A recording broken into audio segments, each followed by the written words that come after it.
Hello my dear students, welcome to all of you again in my channel name Shubh chemistry.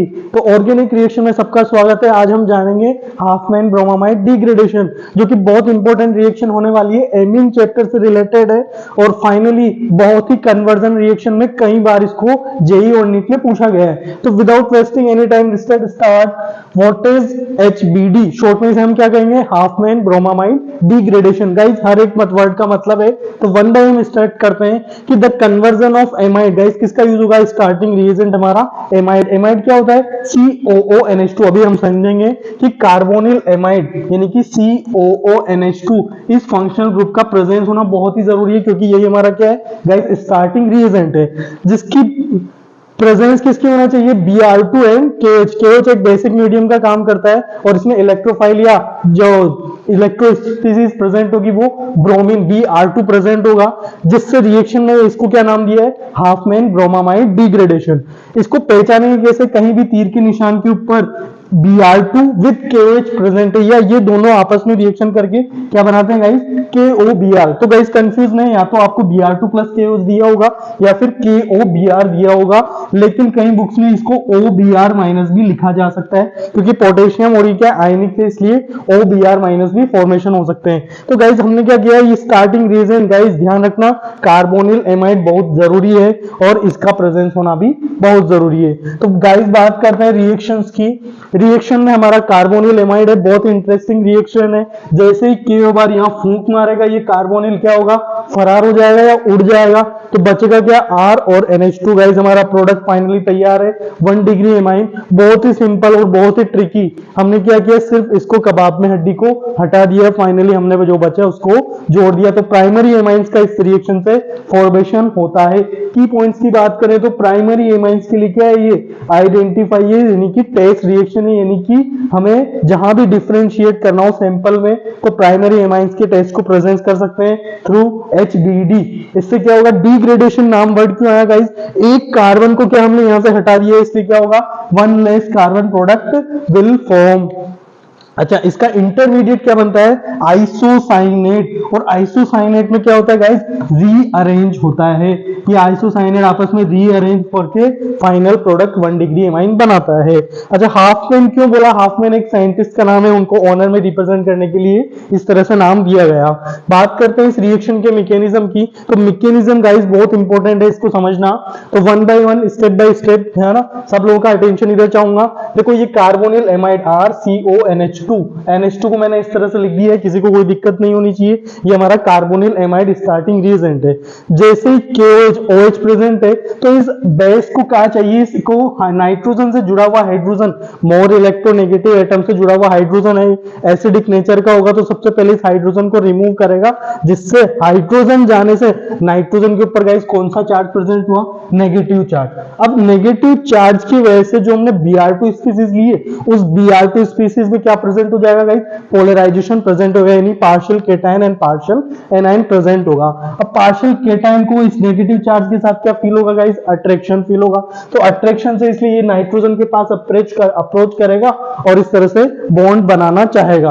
अब क्योंकि guys nitrogen की valency की बात करें यहाँ पर, तो 1 2 3 वैलेंसी हो चुकी है और ऑलरेडी नेगेटिव चार्ज प्रेजेंट है। तो नाइट्रोजन बहुत ही अनस्टेबल कंडीशन में ऑलरेडी नेगेटिव चार्ज है, और हेलोजन इंडक्टिव इफेक्ट से उसके नेगेटिव चार्ज को क्या कर रहा है? पुल बैक कर रहा है। तो यहां पर एक रीअरेंजमेंट प्रोसेस होता है, जिसमें R ग्रुप का क्या होगा गाइस? माइग्रेशन होगा। कहां पर? नाइट्रोजन की तरफ। क्यों? क्योंकि ये अब ना तो बॉन्ड फॉर्म कर सकता है और बहुत ही क्रिटिकल सिचुएशन में। तो ये रीअरेंज प्रोडक्ट होता है कि जिसमें R ग्रुप का माइग्रेशन कहां हुआ? नाइट्रोजन पे। अच्छा, यहां से R ग्रुप जाने से कार्बन पर क्या हो गया? एक बॉन्ड के इलेक्ट्रॉन कम होंगे, इसलिए कौन सा चार्ज आया गाइस? Positive charge.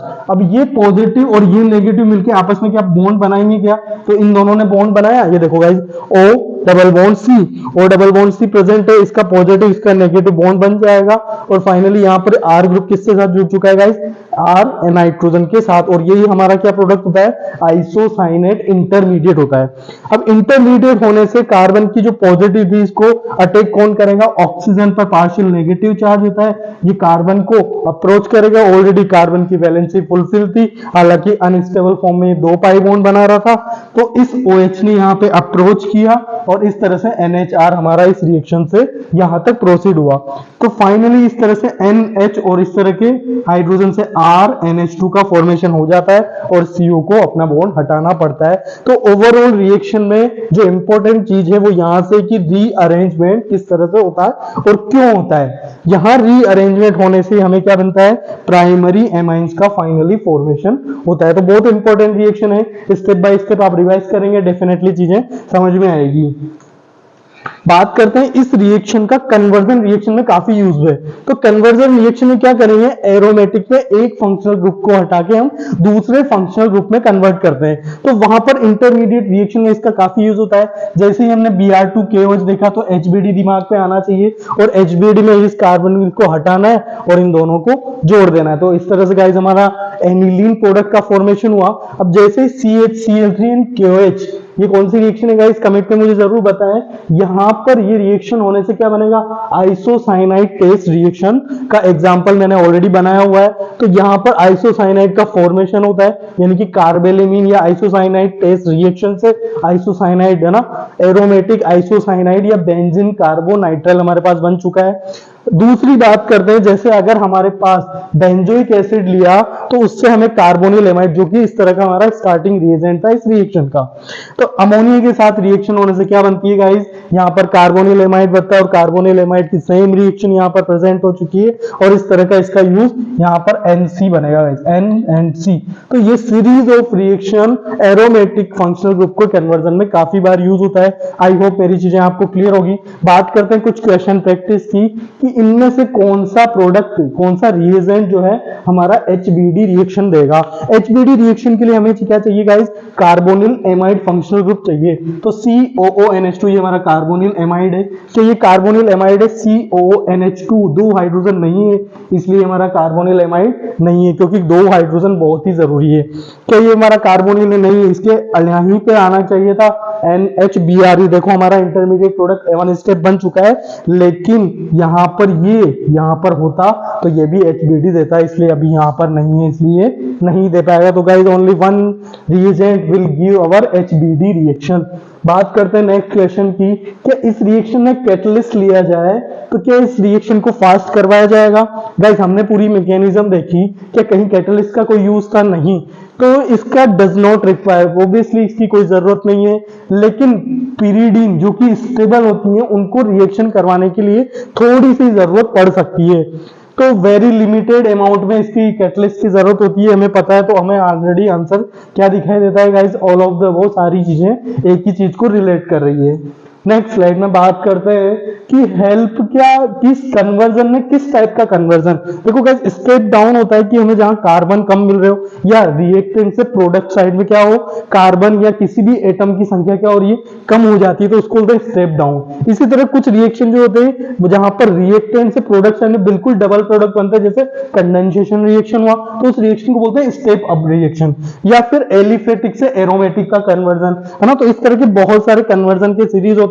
तो सबको पता है HBD से एक कार्बन कम होने से कौन सी रिएक्शन हो गई, स्टेप डाउन रिएक्शन हो गई।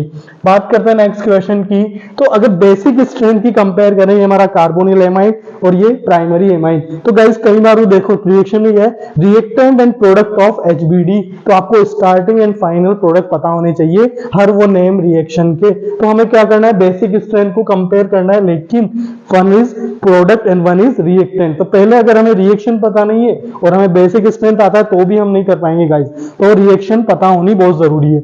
अब देखो बेसिक स्ट्रेंथ के लिए फर्स्ट फंडामेंटल चीज है कि H+ को बुलाओ एंड लोन पेयर खिलाओ।